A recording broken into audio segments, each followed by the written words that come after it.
দেখো বিছানাটার কি হাল হয়ে আছে।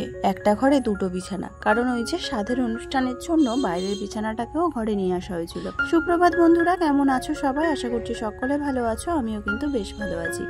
SM রূপকথার নতুন আরো একটা ঝলমলে ব্লগে তোমাদের সবাইকে অনেক ভালোবাসা জানিয়ে আজকের দিনটা শুরু করলাম। আই হোপ তোমাদের ভালো লাগবে, সম্পূর্ণটা আমার সাথে থেকো। সকাল বিছানাটা তুলে নিলাম, মানে বিছানার উপরে যে বালাপোষটা ছিল সেটা আগের দিন বৃষ্টিতে না ভিজে গেছে, মানে জানালাটা খোলা ছিল আর আমরা বাড়িতে ছিলাম না, তাই এসে দেখছি বিছানাটা ভিজে গেছে। তাই আজকে তুলে রোদ্দুরে দিলাম, দিয়ে এই যে একটু চা আর বিস্কিট খেয়ে নিচ্ছি সকালবেলা।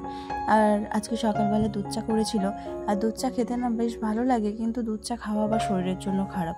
তো যাই হোক, চলো এখন স্কুল থেকে খিচুড়ি নিয়ে এসেছিলো, যেহেতু ভাইয়ের বউয়ের এখন খিচুড়ি দিচ্ছে, তো সেই খিচুড়ি আলু ডিম সিদ্ধ আর আলুর চপ, তো এই দিয়ে অয়নকে আর জয়কে খাইয়ে দিচ্ছিলাম।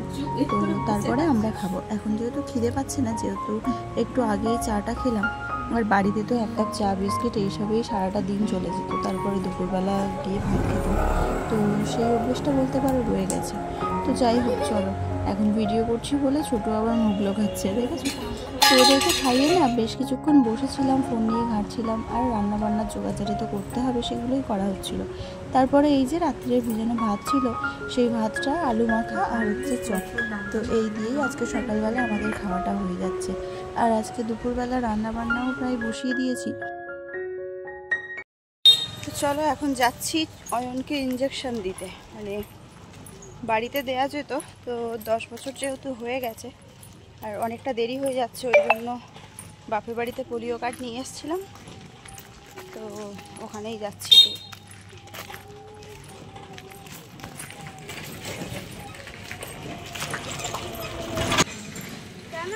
চলো, সামনেই স্কুল আছে, আর ওই স্কুলে আমি পড়তাম, তো সেই স্কুলেই আজকে ইঞ্জেকশন দিতে নিয়ে যাবো। এই যে অয়ন যাচ্ছে, আর রাস্তার অবস্থা যাবে।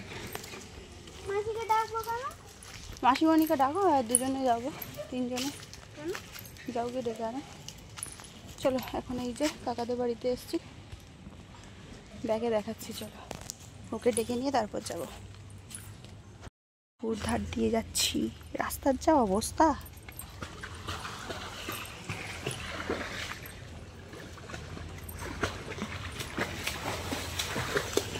সাঁতার কাটছি।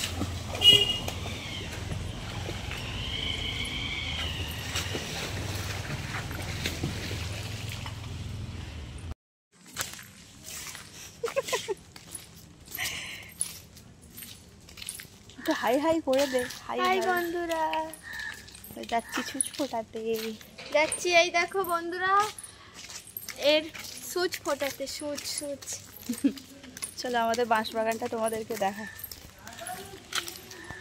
এই দেখো, এই হচ্ছে আমাদের বাঁশবাগান। বাঁশবাগানটা দেখতে যতটা ভয়ানক লাগছে, এখন আর অতটা নেই। মাঝখানটা বেশ ফাঁকা পরিষ্কার হয়ে গেছে, ঘর বাড়ি হয়ে গেছে, কিন্তু আগে এইরকমই ছিল। আগে এই বাঁশবাগান দিয়ে আসতে গেলে না গা ছমছম করতো, আর ভীষণ ভয় লাগতো। কেউ সাথে না থাকলে যেতেই পারতাম না, দিনের বেলাতেও অন্ধকার অন্ধকার লাগতো।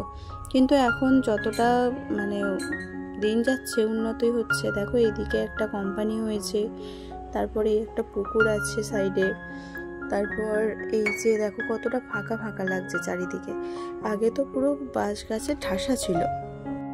বাঁশবাগানটা সব জায়গায় দেখেছি, কলকাতাতেও দেখেছি, আবার গ্রামেও দেখেছি, মানে বাঁশ গাছ না হলে যেন অসম্পূর্ণ থাকে, এটাই। তো চলো আমি ভিডিও করছি দেখে ওই দাদুটা বললো এই দেখে ভিডিও করছে। আসলে এখানে তো সবাই চেনাশোনা, আর ওই দাদুটাদের বাড়িতে ছোটোবেলায় সবসময় থাকতাম, ইয়ার্কি ঠাট্টা সবসময় চলতে থাকে। তো এই দেখো এই বাঁশবাগান পেরিয়ে চলে এসেছি, আর এই যে সাইডে ঘরবাড়ি হয়ে গেছে, আগে পুরো ফাঁকাই ছিল। তো এই যে আমাদের স্কুলে চলে এসেছি, আর এখানে না দুর্গা ঠাকুর উঠতো না, কালী পুজোটা হতো। তো এই বছর আমি এসেছি, তো এর আগে ক বছর হয়েছে জানি না, তো এই বছর দেখছি এখানে আবার দুর্গা পুজো শুরু হয়েছে, প্যান্ডেল হয়েছে। তো চলো এই পুজোর মানে প্যান্ডেলটা তোমাদের সাথে একটু শেয়ার করলাম। আর যেহেতু চারিদিকে জল উঠে গেছে, তাই এই প্যান্ডেলের উপর দিয়েই কিন্তু স্কুলের মধ্যে যেতে হচ্ছে। আর আমরা বসতাম ওই যে পিছনে একটা ভাঙাচোরা দেখো দেয়াল দেখা যাচ্ছে, তো ওখানেই আমরা বসতাম। আর তারপরে যখন আমরা স্কুল ছেড়ে দিয়েছিলাম, তারপরে এই যে এই ঘরগুলো করা হয়েছিল। তো এখানে এসছি, ওই যে বললাম অয়নের ইঞ্জেকশন নেব, ওই জন্যই এসছি। তো দেখছি এই যে গরু স্নান করাচ্ছে, তো ইঞ্জেকশন দিতে গেছিলাম, চলে এসেছি। আর ওই যে ওর দাদুর বাড়িতে করে চলে এসেছি, ওই দেখো তো দাদুর গাড়িতে করে চলে আসছে, আমি হেঁটে হেঁটে আসলাম। এই দেখো আমি ফুল তুলে এনেছি, এই দেখো কত সুন্দর।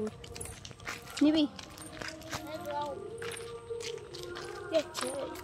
গাইস হচ্ছে গাইস। হ্যালো গাইস, ওটা আমার ভাই, বড্ড বদমাস, বড্ড বদমাইশ। জলাস্তের মতো দেখতে।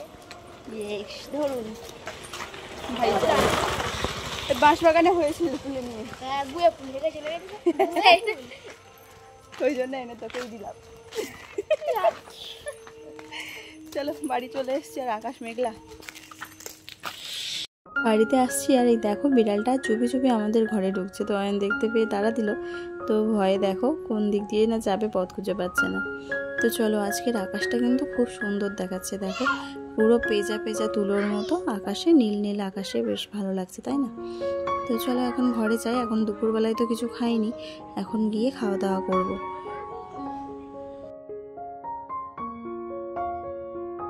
যেহেতু বৃহস্পতিবার, তাই আজকে বরবটি আলু ভাজা আর সোয়াবিনের তরকারি হয়েছে। চলো এগুলো খেয়ে নিই। খাওয়া দাওয়া করে নিয়ে অনেকটা সময় একটু শুয়েছিলাম, তারপরে জল টল আসতে নিলাম, নিয়ে এই যে এইখানে ঠাম্মা এই যে পেনের কাজ নিয়েছিল, মানে পেনের ক্যাপ পরানো।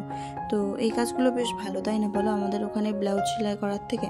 তো আমাদের ওখানে তো এই কাজ হয় না, তাই করতে পারি না। তো যাই হোক, এখন লস্যি বানাবো। তো চলো এখন ওই যে বরফটা নিয়ে ভাই আর অয়ন দুজনে মিলে মানে ঠোকাঠুকি শুরু করে দিয়েছে। আর এদিকে দীপ্তি এই যে জুসারে চিনি, বাতাসা, টক দই, একটু জলজিরা, নুন সব কিছু দিয়ে আর ব্লেন্ড করে নিয়েছে। এখন গ্লাস সাজানো হয়েছে, গ্লাসের মধ্যে এই যে একটু বরফ দেওয়া হয়েছে, আর ওই যেটা মিক্স করেছে সেটাকেই দিয়ে দিয়েছে। তো কেমন দেখতে লাগছে অবশ্যই কিন্তু জানাবে। খেতেও কিন্তু অসম্ভব সুন্দর হয়েছিল, মানে কি বলবো, হেবি সুন্দর খেতে হয়েছিল। তো তোমরাও ট্রাই করে দেখো। তারপরে ঘরে চলে এসেছি, আর এসে দেখো এই খাটটাকে বের করা হয়েছে বাইরের বারান্দাটা তো ফাঁকা ছিল, তো ওইখানেই খাটটা বের করে রেখে দেওয়া হয়েছে। তো এখন চলো এই জায়গাটা গোছাবো। আর ওদিকে কিন্তু ও রান্না বসিয়ে দিয়েছে রাত্রের জন্য, তো আজকে ঘুগনি রান্না হবে যেহেতু বৃহস্পতিবার, ওই জন্য। তো চলো এখন এই জায়গাটা গুছিয়ে নিই। আর ছোটুও কিন্তু বদমাইশি করছিল এর উপরে, যেই ভিডিও করছি অমনি চুপচাপ হয়ে গেছে। এখানে যেহেতু আমার স্ট্যান্ড নেই, ওই জন্য কাজগুলো তোমাদের সাথে শেয়ার করতে পারছি না। তো যাই হোক, দুই বিছানা আমি ভালো করে গুছিয়ে নিয়েছি, আর এদিকে শুধু আলনাটা গোছাতে বাকি আছে। তো আজকের মতো ভিডিওটা আমি তাহলে এখানেই শেষ করছি। আবারও ফিরে আসছি নেক্সট একটা ব্লগে। সবাই খুব ভালো থেকো, সুস্থ থেকো আর পাশে থেকো। টাটা।